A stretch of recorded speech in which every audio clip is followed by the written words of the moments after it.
Hey, welcome back to my channel. My name is Carly Stevens. I'm a teacher and author, and this is English Nerd. So as many of you know already, several years ago I did a series all about Hamlet, going scene by scene through the ins and outs of the entire play. So I would definitely recommend that you check that out if you want a deep dive. But in those videos, the soliloquies are kind of buried. You have to find them. And so I thought for your ease of study, I would do a series that is just soliloquies.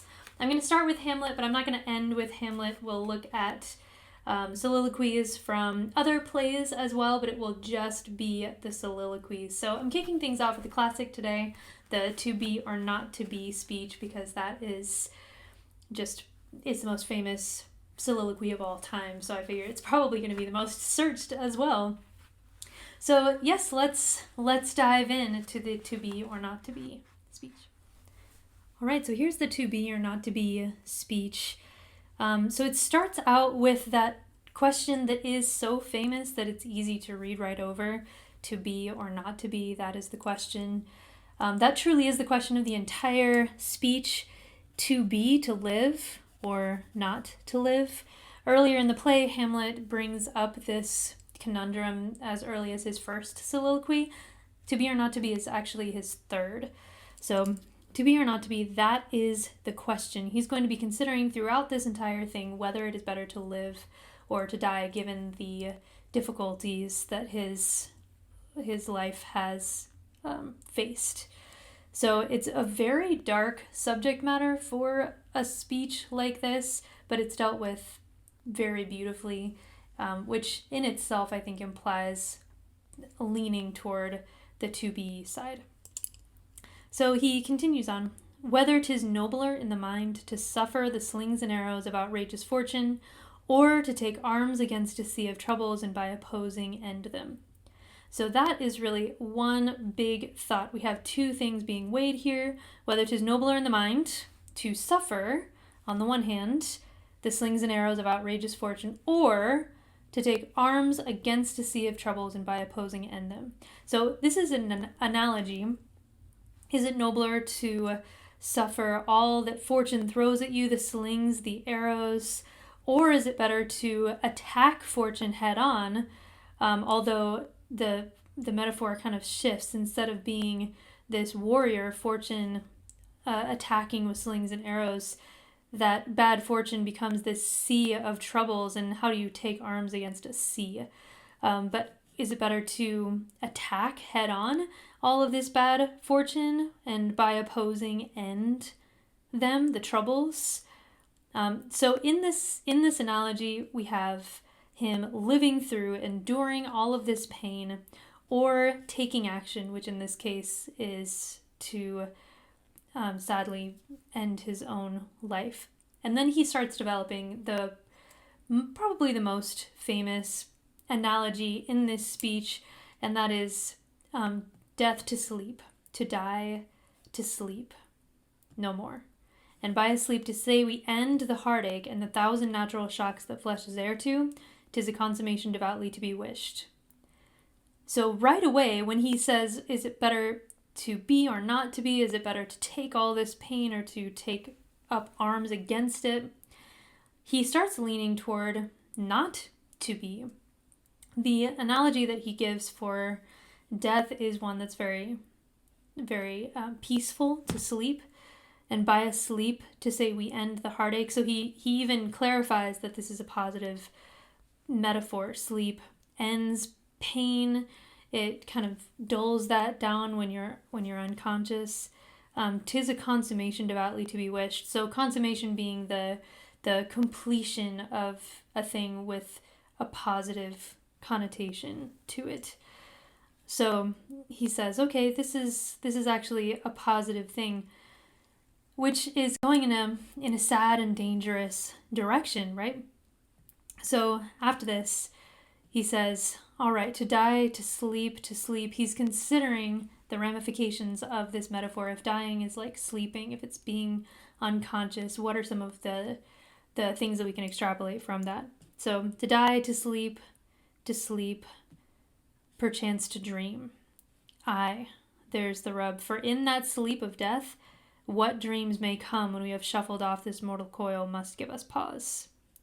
So in my opinion, that's the next kind of piece altogether. So he starts out to die, to sleep, to sleep. We have that repetition. He's thinking about it. And then he stops. He says, perchance to dream. So in this analogy, if dying is like sleeping, both are this level of unconsciousness, dreams would be to sleep as the afterlife would be to death, because once there's that unconsciousness, there's something else uncontrollable on the other side. So when you sleep, you can't control your dreams. They could be wonderful, they could be stressful, they could be nightmares. And for Hamlet, he is concerned about what could happen after death as well, that he does not have that control over. But unlike people who can wake from sleeping, this is a permanent situation. So he says, okay, yeah, there's the rub, there's the thing. For in that sleep of death, what dreams may come when we have shuffled off this mortal coil must give us pause. And then there's literally a pause in the soliloquy to emphasize that idea that he's stopping, he's thinking about what kind of afterlife could exist once we have shuffled off this mortal coil. Again, he talks about life in these negative terms, that it's this coil that is almost tightening around him. You can tell that he's fed up with the difficulties that he's faced. If you're looking at the context of the play as a whole, that is the death of his father, that's his hated uncle's rise to power, that's his mother marrying his uncle so quickly afterwards, that's the pressure of him needing to get revenge. So he's considering all these things. So give us pause. There's the respect that makes calamity of so long life. He thinks that the concern about what happens after death is largely what makes calamity live so long, make people stay in their calamities for as long as they do. For who, and then we get this whole list of things that really do make life difficult. For who would bear the whips and scorns of time? This kind of reminds me of the slings and arrows up here. But whips and scorns, if I remember correctly, are actually fencing terms, like really quick fencing flicks. So again, in terms of the play as a whole, that's a really cool connection considering the end. But if you haven't read the whole play, I will leave you to that. So fencing terms. For who would bear the whips and scorns of time, the oppressor's wrong, the proud man's contumely. So contumely is a word that we don't use anymore, obviously. It looks like an adverb, but it's actually a noun that means just arrogant pride. So, this supercilious, looking down your nose at other people kind of arrogance, nobody likes that. The pangs of despised love. So despised, I've seen that spelled in a variety of ways, and that's pretty typical of Shakespeare because of the different versions that exist out there. But it could be desprised, it could be despised. So that could mean undervalued love. That could mean love that is scorned and turned aside. He could be thinking of Ophelia, who stopped talking to him and wouldn't say why. Various ways that you can look at the pain he's describing there. But love gone wrong, love undervalued by someone. The law's delay, everybody hates that. The insolence of office, so people who are in official positions having this kind of, once again, arrogance, laziness, sense of entitlement. And the spurns that patient merit of the unworthy takes. This is probably my least favorite line in the entire thing because it's such a mouthful to say and to get your head around. Maybe it's just me, but the spurns that patient merit. So patient merit, that's one group of people, those who are patient, those who have merit, and they're taking all of these spurns from the unworthy. So it's almost like another aspect of prideful, entitled, powerful people taking advantage of those who are more worthy of that power and recognition. So who would put up with all this nonsense when he himself might his quietus make with a bare bodkin? We have a couple 25-cent words here. So quietus means, as maybe you can see the footnote, actually I think it's just out of frame, but it's the final settlement of an account. So you can make your final settlement with a bare bodkin. A bodkin is a dagger. So once again, so far in the speech, he's been leaning toward that not to be, because of the pain of life. The only thing that is giving him pause is the uncertainty of the afterlife. And that is what he's going to return to here. Who would fardels bear? Fardels is, I shouldn't laugh, I'm a grown, intelligent person, but it means burdens. So who would bear all of these burdens? To grunt and sweat under a weary life. So there's just very negative connotations there of slavery, etc. But that the dread of something after death, the undiscovered country from whose bourne, that's a boundary, no traveler returns, puzzles the will. There's more to this speech. I'm going to turn the page in a second, but let's deal with this part of the question first. Obviously, it is a question. It starts out with, who would put up with this nonsense? Once again, that's his big question. But that the dread of something after death, the undiscovered country, from whose bourne no traveler returns, puzzles the will. So everyone is puzzled by this dread, the uncertainty of the undiscovered country of death. It took me an embarrassingly long time to realize that in the context of this play, at least, Hamlet's father comes back from the afterlife to speak to Hamlet. Obviously, I knew that was part of the plot, but connecting that to this speech makes it a little bit more obscure. Is he still doubting the truth of the ghost's word? Or is he just unsure about where he would go? And even his father doesn't get into any details about purgatory, where it seems like he is. So let's turn the page here. There's not a whole lot left. And this book needs to be stretched out. So it puzzles the will, that dread, and makes us rather bear those ills we have than fly to others that we know not of. So the devil you know is better than the devil you don't, is the idea there. He knows what he's up against here at this time, but he doesn't know what he might be up against should he end his life. Now, I want to balance this whole speech out. There are other speeches in Hamlet that I prefer to the to be or not to be, for a variety of reasons, not least of which is how dark this whole thing is. But Hamlet has this wonderful moment toward the end of the play. It's not all ponies and roses at the end of the play as far as his character development goes. He's not suddenly this very good person necessarily, but he has this evolved idea of what life and death mean to him, and he concludes that the readiness is all. It's the readiness of one's soul to die, and he feels like his soul is actually ready. Here, obviously, there is not that kind of certainty, that kind of peace that comes with what we hear from him later on. Thus, conscience does make cowards of us all. This is a tough line as well.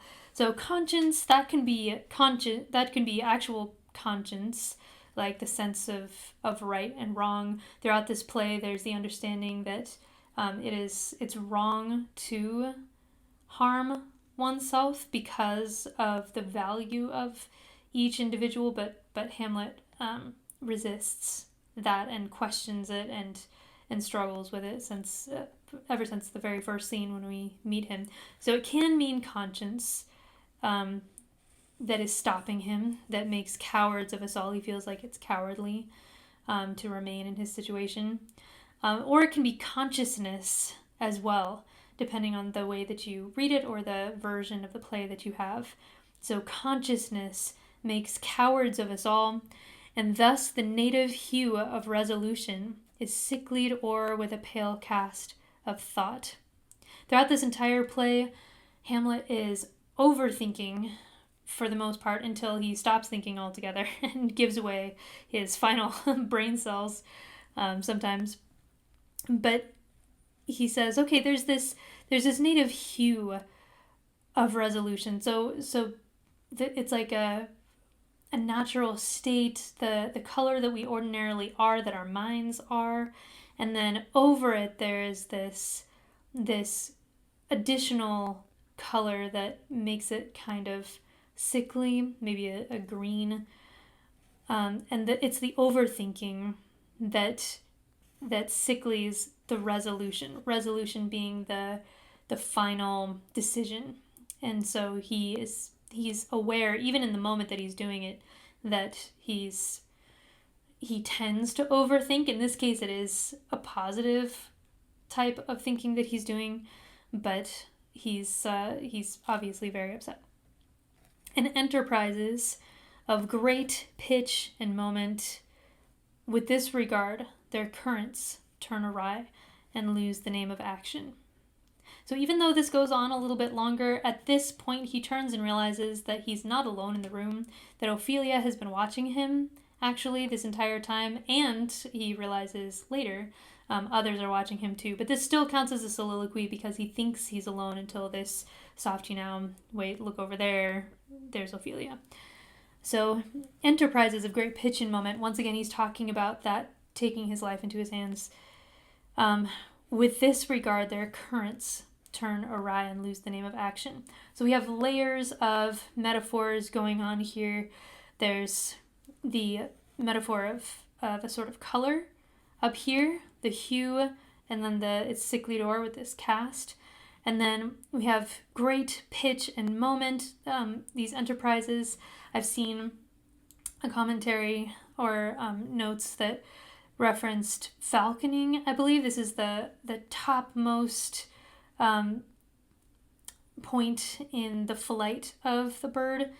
And so there's this height to what he's trying to attempt. But with this regard, their currents turn awry. And I think what he's talking about there is thinking too hard about consequences. And then they lose the name of action. So going back to the initial question of this soliloquy, to be or not to be, that is the question. He does end on the idea that to be is better, but he's not very happy about that. He comes to terms with this idea much more solidly later in the play, but here he basically says, I don't want to deal with my problems. I don't know what's on the other side. But just to leave you with something that is not as horrible and bleak, because obviously I do not support any of the direction that he's going here. All of Shakespeare has the assumption that the characters within that play matter, even if they decide not to go the right way, even if they decide to make evil decisions, even if they don't live up to their potential. There is this sense of the great significance of people. And so when Hamlet's considering all of this, we're not supposed to say, oh, well, that's life is meaningless. It's true. We're meant to say, no, Hamlet, this is so heartbreaking, because things didn't have to be this way. So there you go. I hope you enjoyed my Hamlet retelling. Laertes, which is a dark academia retelling set in the 1920s, is available in ebook, paperback, and hardcover if you want to check that out, if you're a Hamlet fan person like I am. If you have any questions about this soliloquy, feel free to put those down below. I like to hear from you, so like this video if you like it. Do not forget to subscribe for more English nerdy goodness, and I'll see you next time.